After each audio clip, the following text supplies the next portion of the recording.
Të nderuar televizionistë, përshëndetje, do të jemi bashkë në këtë edicion informativ këtu në Drita Televizion.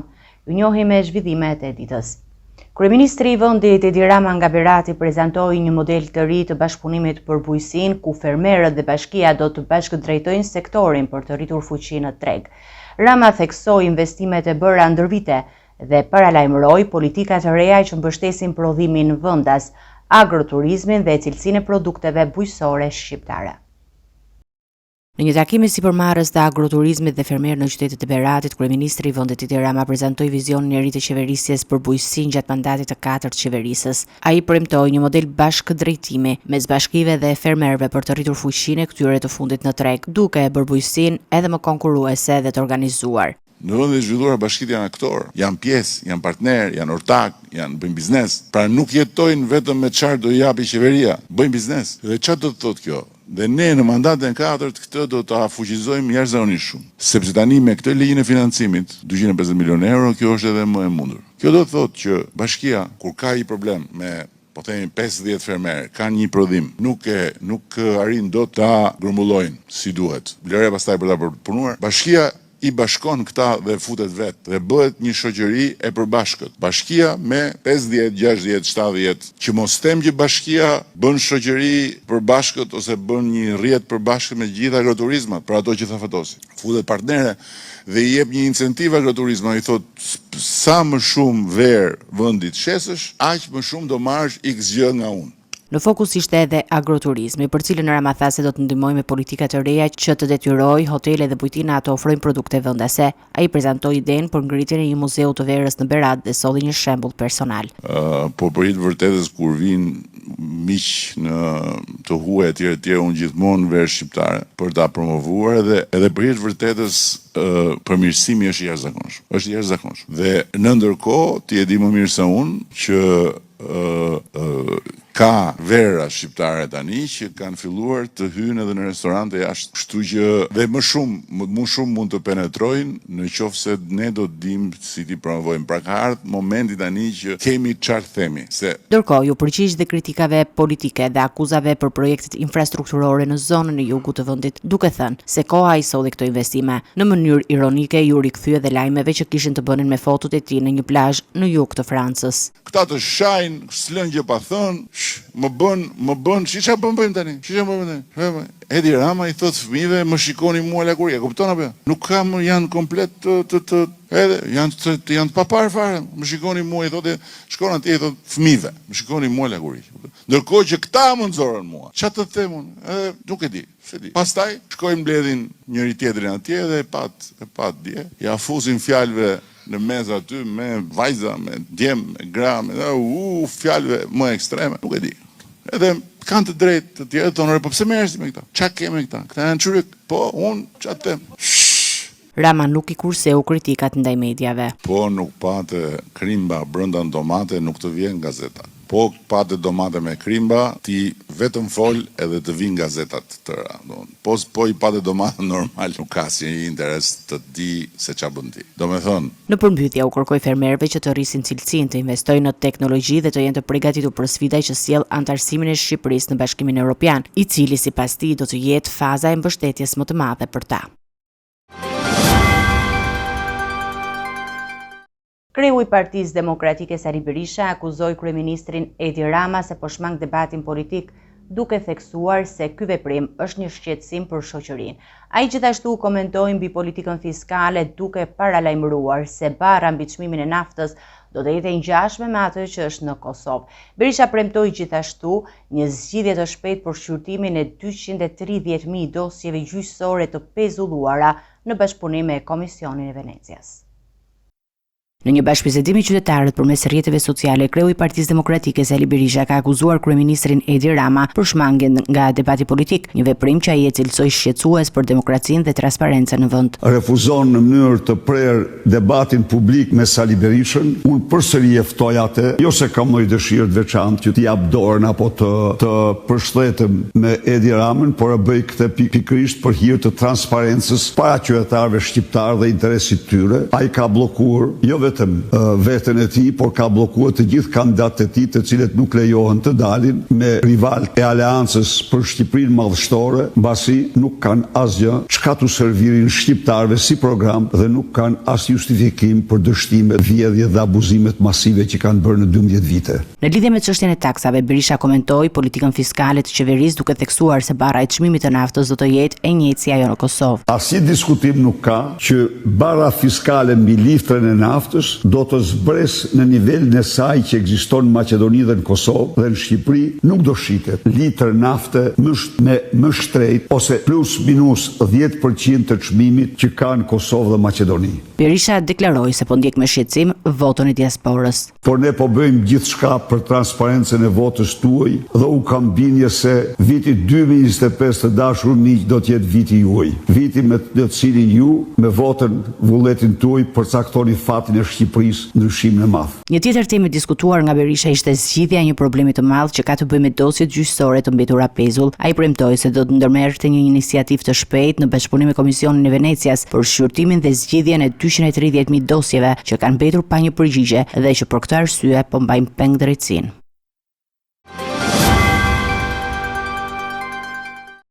Si me të tjera informacione, gjykata e posaçme ka shtyrë për nesër vendimin për kalimin ose jo për gjykim të dosjes Partizani. Çështja lidhet me privatizimin e ish kompleksit sportiv dhe që përfshin dhe ish kryeministrin Sali Berisha dhe dhëndrin e tij Amar Maltezi. Avokati Genz Gjukuta i tha se janë rrëzuar kërkesat për pavlefshmëri të ekspertizave dhe kërkesat të tjera procedurale. Sipas tij, vendimi është i paqartë dhe gjithashtu i paligjshëm. Gjykata e posaçme kundër korrupsionit dhe krimit të organizuar ka vendosur të shtyjë për nesër në orën 13 vendimin për çështjen e njohur si dosja Partizani. Bëhet fjalë për një nga dosjet më të bujshme të viteve të fundit që ka në qendër privatizimin e ish kompleksit sportiv Partizani, për të cilën janë ngritur akuza për korrupsion dhe shkelje të ligjit. Në përfundim të seancës gjyqësore, avokati Sali Berishës dhe Amar Maltezit Genz Gjukutaj deklaroi se gjykata rrëzoi të gjitha kërkesat e paraqitura nga mbrojtja. Ai theksoi se kërkesat për pavlefshmëri të ekspertizave dhe veprimeve paraprake të hetimit nuk u morën parasysh, ndërsa e konsideroi vendimarrjen të paqartë dhe në kundërshtim me procedurën. Jam i pasqaruar sepse jam i paqartë në lidhje me këtë vendim gjyqësor, sepse procedura penale është e shkruar e zezë mbi të bardhë. Tash ju pëlqen juve dhe mua edhe publikut, po kjo është një e vërtet, kështu që unë nuk mund të konsumoj kërkimet e mundshme që mund të bëjmë ose jo, nuk është në një hata e madhe që të mos bëjmë asnjë kërkim, ose mund të bëjmë një kërkim, por sigurisht mbasi ta konsultojmë këtë me personat të cilët na kanë mandatuar për ta bërë këtë punë. Ndërkohë, lideri i Partisë Demokratike Sali Berisha e ka cilësuar më herët vendimin për masën e sigurisë se detyrim paraqitje një krim kushtetues. Ai akuzoi SPAK se po përdor drejtësinë për qëllime politike dhe për të heshtur kritikët e qeverisë. Berisha u lirua në 27 nëntor të vitit kaluar, pas afro një viti në arrest shtëpie, ndërsa dhëndri i tij, Amar Maltezi, vazhdon të qëndrojë në arrest shtëpie si i pandehur për korrupsion pasiv dhe përfitimet palishme nga privatizimi. Tashmë mbetet në dorën e gjykatës të vendosë nëse çështja do të kalojë për gjykim me themel apo jo, një vendim që pritet me interes të lartë publik dhe politik. Kryebashkiaku i Tiranës Erion Veliaj do të qëndrojë në burg. Gjykata e posaçme rrëzoi kërkesën për revokim të masës së arrest me burg, duke e lënë në qeli dhe pas 2 muajsh nga ndalimi. Në të njëjtën seancë, gjyqtari Erion Bani refuzoi dhe kërkesën e biznesmenit Elman Abule, i cili ndodhet në arrest shtëpie për akuzën e pastrimit të parave, ndërkohë SPAK solli për gjykim raportin 2 mujor të ecurisë së hetimeve. Gjykata e posaçme kundër korrupsionit dhe krimit të organizuar ka vendosur të mbajnë në qeli kryebashkiakun e Tiranës Erion Veliaj duke rrëzuar kërkesën për ndryshim të masës së sigurisë arrest me burg. Seanca u zhvillua paraditën e sotme dhe u drejtua nga gjyqtari Erion Bani. Veliaj, i cili ndodhej në burg prej më shumë se 2 muajsh, kërkonte që të lirojë nga qelia për trupa gjykuese, vendosi të mos pranojë kërkesën duke i lënë në fuqi masën e dhënë në 12 shkurt. I njëjti vendim u mbajti edhe për biznesmenin Elman Abule, i cili kërkonte të hiqej masa e sigurisë arrest në shtëpi, por kërkesa e tij u holl poshtë. Në këtë seancë, prokurorët e çështjes Olz Dado dhe Altin Dumani paraqitën në shkallën e gjyqit edhe informacione 2 mujore mbi ecurinë e hetimeve të nisura ndaj kryebashkiakut dhe të pandehurve të tjerë. Më herët, Veliaj kishte apeluar vendimin e GJK-s në apelin e posaçëm, por edhe aty kërkesa e tij u rrësua. Kryebashkiaku i Tiranës akuzohet për korrupsion pasiv të funksionarëve të lartë shtetëror ose të zgjedhurve vendor në 9 raste, si dhe për pastrim të produkteve të veprës penale ose veprimtarisë kriminale. Procesi vijon të jetë një nga më të ndjekurit politikisht, pasi hetimet e SPAK-ut për çështjet pritet që të zgjerohen edhe më tej rrethin e të përfshirëve. Dritani Rexhepi ka pohuar kategorikisht përpara gjykatës së posaçme se ka përdorur ndonjëherë celular apo aplikacionin e kriptuar Sky ECC gjatë kohës së vuajtjes së dënimit me burgim në Ekuador. Por SPAK ka paraqitur prova të reja nga autoritetet franceze që tregojnë komunikimet e tij me Altin Hajrin gjatë vitit 2020, periudhë që përkon me zhdukjen e Jan Prengës.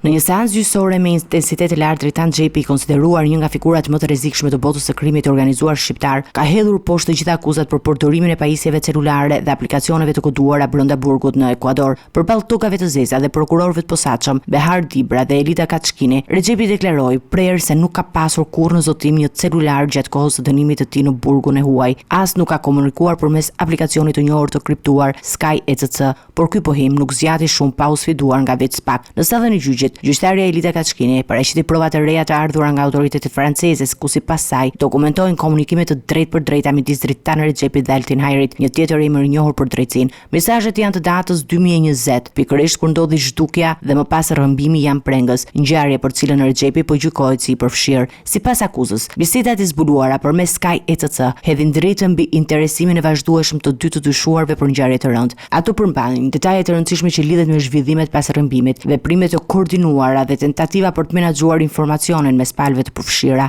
Pasi dëgjoi për përmbajtjen e provave të reja, Rexhepi nuk reagoi. Ai zgjodhi heshtjen, por i kërkoi gjykatës që të mundsojë një ballafaqim të drejtë për drejtë me vëllain e Jan Prengës për ta provuar sipas tij nëse ky i fundit e njeh apo jo personalisht. Nga ana tjetër, prokurorët kërkuan që në seancën e ardhshme të realizojnë shoqërimi detyrueshëm i një tjetër pandeuri në këtë proces, Aldo Mainishta, i cili gjithashtu është në akuzë dhe pritet të japë dëshminë e tij përpara gjykatës. Gjykata e posaçme caktoi datën 7 maj për seancën e radhës, ku do të vijojë shqyrtimi i çështjes që lidhet me një nga rrëmbimet më të përfolura të viteve të fundit dhe që po hetohet në dritën e të dhënave të reja teknologjike dhe ndërkombëtare.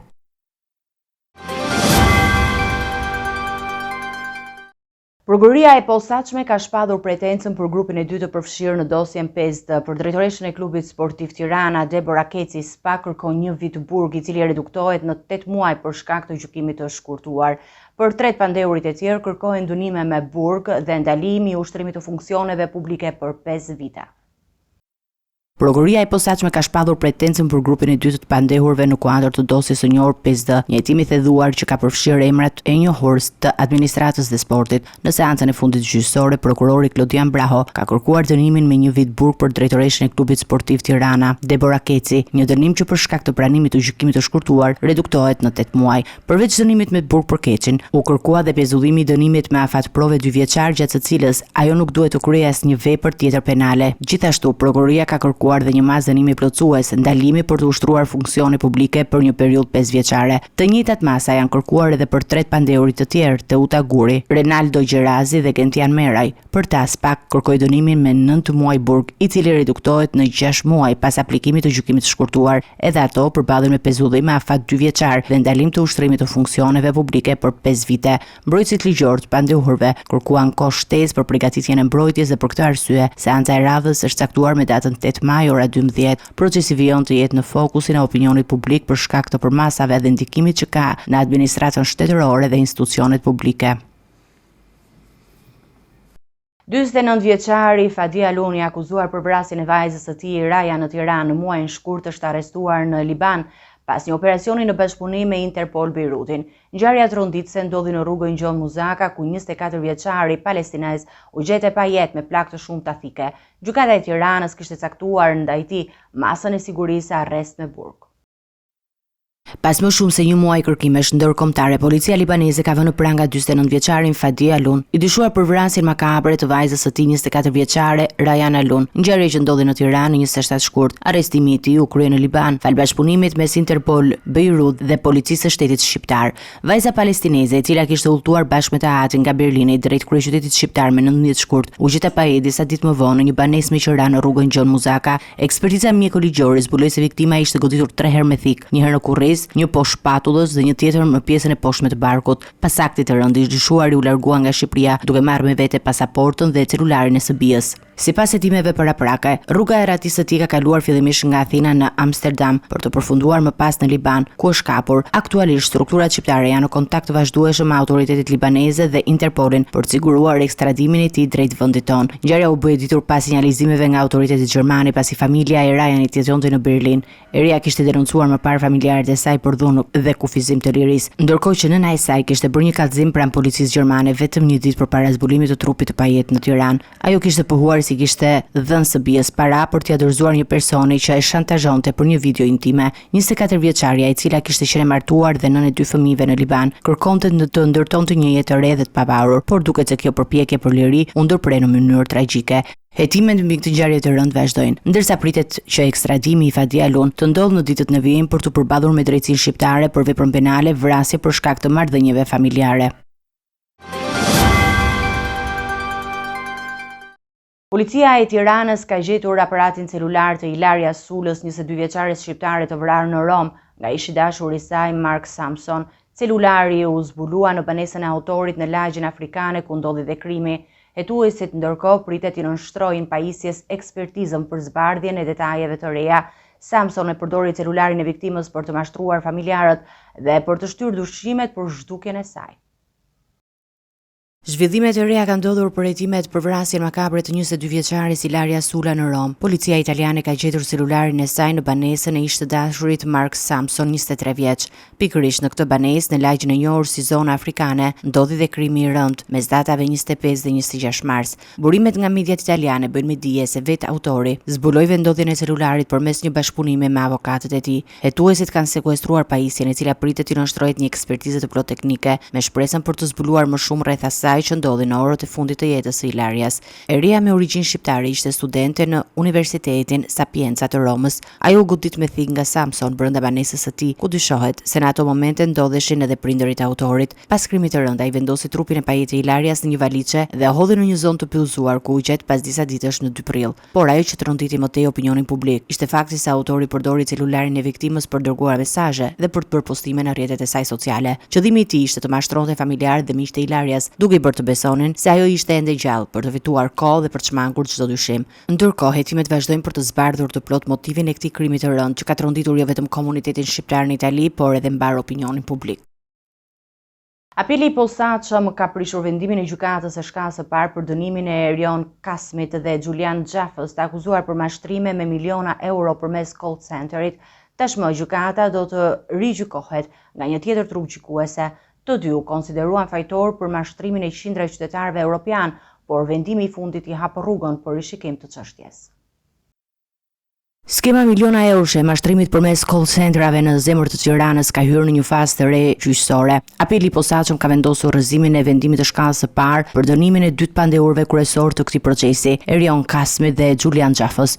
GKK e apelit nuk e ka pranuar vlerësimin e bërë nga gjykata e parë, duke urdhëruar kthimin e çështjes për rigjykim, kësaj here me një trup tjetër gjykuese. Ky zhvillim i ri e bën të hapur sërish betejën ligjore për 2 pandehurit, që më herët u shpallën fajtor për organizimin e një prej skemave më të mëdha të mashtrimit në vend. Sipas dosjes hetimore të prokurorisë së posaçme, Kasmi dhe Xhafa ishin krijuesit e kompanisë Blue Energy Call, në qendër në rrugën e Kavajës, e cila përmes platformave fiktive në emër të bursave financiare mashtroi qindra qytetarë të Bashkimit Evropian, kryesisht në Gjermani. Shuma totale e përfituar nga kjo skem dyshohet të kalojë vlerën e 7 milionë eurove. Në procesin e parë, Erion Kasmi u dënua me 11 vite burg, dënim që me gjykim të shkurtuar u reduktua në 7 vite e 4 muaj, ndërsa Xhafa mori një dënim prej 10 vitesh që me të njëjtën procedurë u zbrit në 6 vite e 8 muaj, por ky vendim tashmë është anuluar. Prokuroria e posaçme kishte kërkuar me 15 prill dënimin e Kasmit me 9 vit heqje lirie dhe të Xhafës me 8 vjet e 6 muaj. Hetimet për këtë grup nisën në vitin 2021 dhe u zhvilluan në bashkëpunim me autoritetet vendore europiane, ku zbuluan rastet e mashtrimit ndaj qytetarëve në Gjermani, Francë, Itali, Spanjë dhe Greqi. Megjithatë, në të njëjtin proces, 11 operatorë të thjeshtë të call centerit u shpallën të pafajshëm për akuzat e përfshirjes në grup të strukturuar kriminal. Me vendimin e sotëm të apelit, procesi pritet të rifillojë nga e para, ndërsa drejtësia do duhet të shqyrtojë nëse kemi të bëjmë një rast të pasur mashtrimi apo me një zbrasti në provat e paraqitura nga akuzuesit.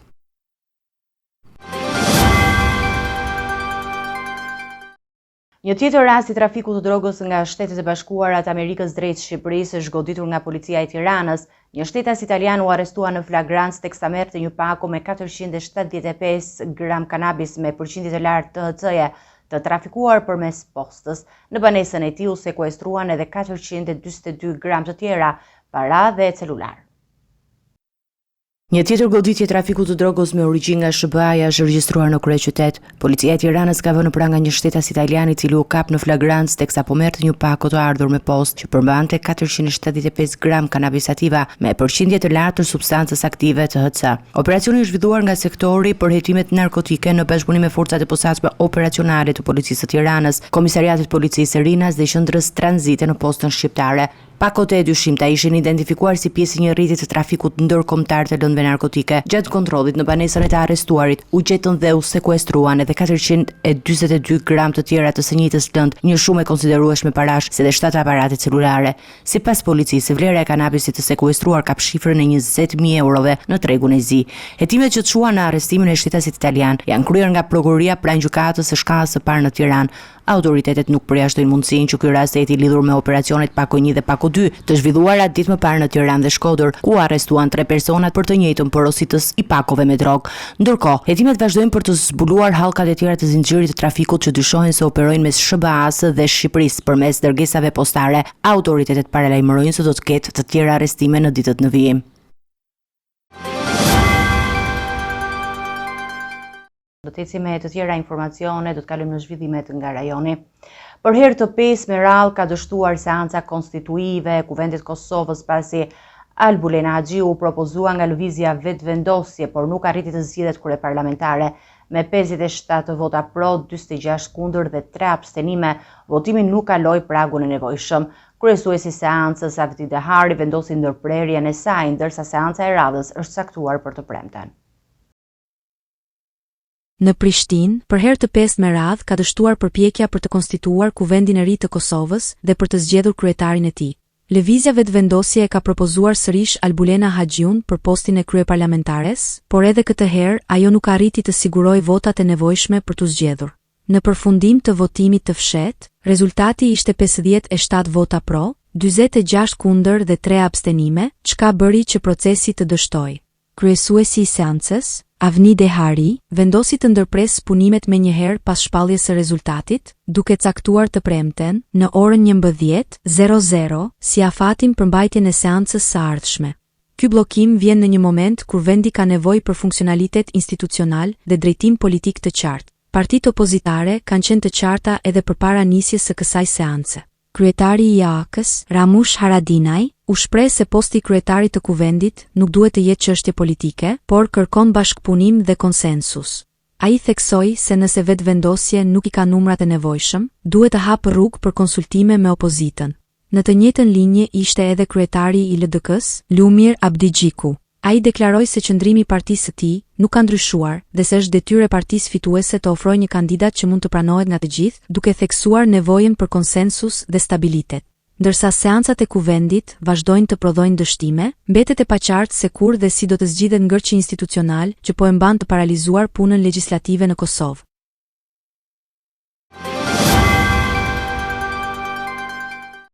Do të ecim me informacionet nga bota. Një tërmet me magnitudë 6.2 goditi qytetin e Stambollit mesditën e së martës, duke shkaktuar panik dhe frikë tek qytetarët.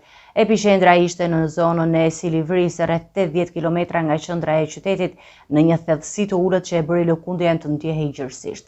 Autoritetet raportojnë për një person të lënduar dhe u kërkojnë qytetarëve të shmangin hyrjet në ndërtesat e dëmtuara. Një tërmet i fuqishëm me magnitudë 6.2 sipas autoriteteve turke ka tronditur qytetin e Stambollit në mesditën e kësaj të marte, duke shkaktuar panik masiv mes qytetarëve dhe evakuimin e menjëhershëm të shumë ndërtesave. Lëkundja sismike u regjistrua në orën 12:49 me orën lokale dhe pati epiqendrën në zonën Silivri, rreth 80 kilometra në perëndim të qytetit, në një thellësi prej 6.92 kilometrash. Autoritetet turke kanë konfirmuar se deri më tani nuk raportohet për viktima, por një person ka mbetur i lënduar pasi u hodh nga balkoni në përpjekje për t'u larguar nga ndërtesa. Ngjarja ndodhi në një ditë fest publike në Turqi, kur shumë qytetar ishin në shtëpi, çka e shtoi ndjeshëm frikën e përhapur. Pamjet e para të publikuara nga mediat vendase tregojnë rrugë të mbushura me njerëz që vrapojnë në panik, ndërsa sirenat e emergjencave dëgjohen në sfond. Transmetuesi turk TGRT raportoi se tërmeti është ndjer fuqishëm edhe në provincat përreth, ndërsa ndërhyrjet e shpejta kanë nisur për të inspektuar dëmet e mundshme në infrastrukturë. Agjencia turke për menaxhimin e fatkeqësive natyrore, AFAD, ka bërë apel të qartë për qytetarët që të mos kthehen në ndërtesat që mund të jenë dëmtuar strukturisht, duke paralajmëruar për rrezik të vazhdueshëm. Pas lëkundjes kryesore, janë regjistruar të paktën 3 pasgoditje në zonën e Büyükçekmece, të gjitha brenda një harku kohor prej pak minutash. Nga ana tjetër, Qendra Gjermane për kërkime gjoshkencore ka publikuar një magnitud pak më të ulët, 6.02, por e konsideron tërmetin të njëjtës shkallë rrezikshmërie për shkak të thellësisë së vogël dhe afërsisë me zonat e banuara. Stambolli, një metropol prej më shumë se 16 milion banorësh që shtrihet mes Europës dhe Azisë, është një ndër qytetet me rrezik të lartë sismik në botë. Ekspertët prej kohësh kanë paralajmëruar për mundësinë e një tërmeti të madh në këtë rajon, ndaj ky zhvillim është ndjekur me shqetësim të madh si brenda vendit, ashtu edhe në rang ndërkombëtar. Ministria e Brendshme turke ka garantuar se po ndjek nga afër situatën dhe se ekipet e emergjencës janë në gatishmëri të plotë, ndërkohë që nuk përjashtohet mundësia e lëkundjeve të tjera pasuese në orët dhe ditët në vijim. Trupi i Papa Francesku u transportua me ceremoni nga rezidenca e tij në Santa Maria drejt bazilikës së Shën Pjetrit, ku do të qëndrojë deri të premten në mbrëmje për homazhe publike. Mijëra besimtarë me së lutjesh dhe duar trokitjesh shoqëruan momentin solemn. Ceremonia mortore do të zhvillohet të shtunën në prani të liderëve botëror, ndërsa varrimi do të kryhet sipas dëshirës së Papës në një vend të thjeshtë dhe jashtë Vatikanit. Një pamje solemne ka përfshirë sot sheshin e Shën Pjetrit në Vatikan, ku mijëra besimtar u mblodhën për të përshëndetur për herë të fundit Papa Franceskun. Trupi i tij, i vendosur në një arkivol të thjeshtë të hapur, u transportua ceremonialisht nga rezidenca e tij në Santa Marta drejt bazilikës së Shën Pjetrit. Garda e Vatikanit dhe një grup kardinalësh kryesuan procesionin mes heshtjes dhe duartrokitjeve, ndërsa arkëmorti u vendos brenda bazilikës për homazhet publike që do të vijojnë deri të premten në mbrëmje. Masa të larta sigurie janë vendosur përreth bazilikës për të përballuar fluksin e madh të pelegrinëve dhe gazetarëve nga e gjithë bota që kanë mbërritur për të ndjekur nga afër këtë ngjarje historike. Sipas njoftimeve zyrtare nga Selia e Shenjtë, ceremonia mortore do të mbahet të shtunën në orën 10, ku pritet pjesëmarrja e krerëve të shteteve dhe qeverive, përfshirë presidentin amerikan Donald Trump. Ironikisht, Trump ishte ndër figurat me të cilat Papa Francesku pati shpesh përplasje për çështje sociale dhe morale. Në testamentin e tij, Papa Francesku kishte lënë të shkruar që të mos prehej në kriptat tradicionale në bazilikën e Shën Pjetrit, por pranë bazilikës së Santa Maria Maggiore, një vend i dashur për të dhe simbol i përulësisë që e karakterizoi gjithë jetën e tij si udhëheqës shpirtëror. Arkëmorti i tij është i ndërtuar nga dru i thjesht, larg çdo forme luksi apo simboli të pushtetit, në përputhje me vullnetin e tij të fundit. Ndërkohë, përgatitjet për ceremoninë zyrtare janë në fazën përfundimtare, ndërsa qindra mijëra qytetar pritet të vizitojnë bazilikën për t'i dhënë lamtumirën e fundit Papës që u konsiderua si një nga figurat më të përulura, progresiste dhe njerëzore që ka udhëhequr kishën katolike në kohët moderne. Një krisje e re mes marrëdhënieve mes Ukrainës dhe Shtetet Bashkuara të Amerikës ka shpërthyer pas refuzimit të presidentit Volodymyr Zelensky për të pranuar një element kyç të propozimit amerikan për armëpushim. Sekretari i Shtetit Marco Rubio ka anuluar pjesëmarrjen në bisedimet në Londër, ndërsa SBA përfaqësohet nga i dërguari special Kit Kellogg. Shkaku bë mospajtimi për njohjen e kontrollit të Rusë mbi Krimen. Një tension i ri ka dalë në dritë mes Washingtonit dhe Kievit, teksa përpjekjet për të gjetur një rrugë paqeje në konfliktin mes Ukrainës dhe Rusisë përballen me pengesat e para serioze. Presidenti i Ukrainës Volodymyr Zelensky ka refuzuar një nga pikat kyçe të propozimit të administratës amerikane, duke kundërshtuar çdo marrëveshje që legjitimon kontrollin rus mbi gadishullin e Krimes. Menjëherë pas sinjaleve nga Kievi, ka ardhur edhe një reagim i papritur nga sekretari amerikan i shtetit, Marco Rubio. Ai ka anuluar pjesëmarrjen në bisedimet e rëndësishme që po mbahen në Londër, ku pritej të diskutoheshin hapat konkret drejt një armëpushimi dhe përfundimit të konfliktit 3 vjeçar. Zyrtarisht, siç deklaroi zëdhënësja e Departamentit të Shtetit, Timmy Bruce, mungesa e Rubios lidhet me çështje logjistike, por burime nga administrata konfirmojnë se vendimi ka të bëjë drejt për drejt me mospajtimet me palën ukrainase. Në vend të Rubios, Shtetet e Bashkuara përfaqësohen nga i dërguari special i presidentit Donald Trump për Ukrainën dhe Rusinë, Keith Kellogg. Ai do të jetë pjesë e diskutimeve me zyrtar britanik, evropian dhe ukrainas, pas një raundi paraprak bisedimesh në Paris, ku u hodhën themelet e një kornize të propozuar nga SHB për paqen. Sipas burimeve të CNN, plani përfshin njohjen de facto të aneksimit të Krimes nga Rusia dhe vendosjen e një armëpushimi për gjatë gjithë vijës së frontit. Por ky skenar është i papranueshëm për presidentin Zelenski, i cili në deklaratën e fundit theksoi se, ndonëse është i gatshëm të dialogojë me Moskën, çdo marrëveshje që cenon integritetin territorial të Ukrainës është e papranueshme. Nga ana tjetër, diplomacia perëndimore vijon përpjekjet për të ruajtur një qëndrim të unifikuar, ndërsa opinioni ndërkombëtar po ndjek me shqetësim zhvillimet, duke pritur me ankth nëse paqja në rajon është ende e mundur apo nëse konfliktit do t'i shtohen tensione të reja.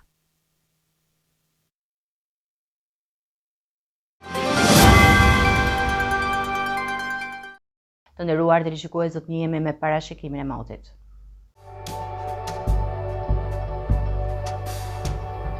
Territori shqiptar për datën 24 prill do të ndikohet nga kushte atmosferike të qëndrueshme, me kthjellime dhe vranësira kalimtare gjatë ditës. Në përgjithësi, moti do të jetë i ngrohtë dhe i qëndrueshëm në të gjithë vendin. Temperatura minimale pritet të zbresë deri në 11 gradë Celsius, ndërsa ajo maksimale pritet të arrijë deri në 26 gradë Celsius, veçanërisht në zonat e ulta dhe bregdetare. Era do të fryjë lehtë deri mesatare nga drejtimi juglindor me shpejtësi 5 deri në 10 metër për sekond, ndërsa në zonat luginore dhe bregdetare mund të arrijë deri në 13 metër për sekond. Deti parashikohet me dallgëzim të ulët deri në 2-3 ball. Temperaturat minimale dhe maksimale për disa nga qytetet kryesore të Shqipërisë do të jenë si më poshtë. Shkodër 11 deri në 23 gradë Celsius. Kukës 10 deri në 22 gradë. Peshkopi 9 deri në 21 gradë Celsius. Tiranë 13 deri në 25 gradë. Durrës 14 deri në 25 gradë. Kavaj 13 deri në 24 gradë.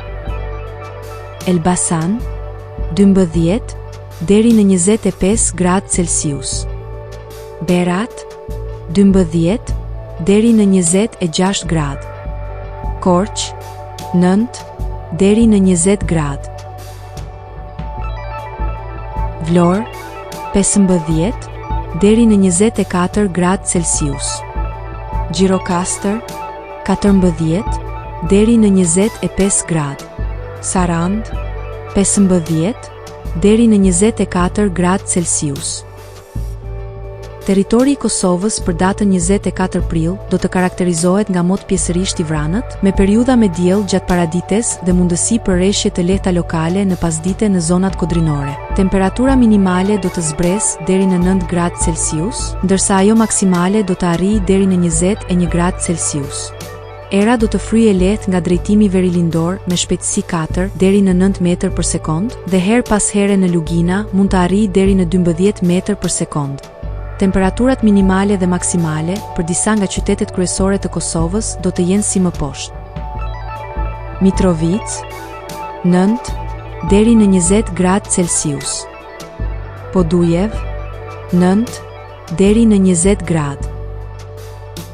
Skënderaj 9 deri në 19 gradë Celsius. Pej 10 deri në 21 gradë. Prishtinë 9 deri në 21 gradë Celsius. Gjakov 10 deri në 20 gradë.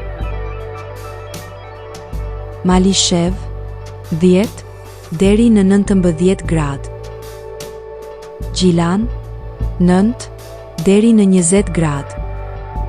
Ferizaj 9 deri në 20 gradë Celsius. Kaçanik 10 deri në 19 gradë Celsius. Suharek 10 deri në 19 gradë. Prizren 10 deri në 20 gradë Celsius. Ishte gjithçka e përgatitur në këtë edicion informativ. Ju faleminderit për vëmendjen tuaj. Bashkë do takohemi në edicione të tjera. Deri atëherë, miru takofshim.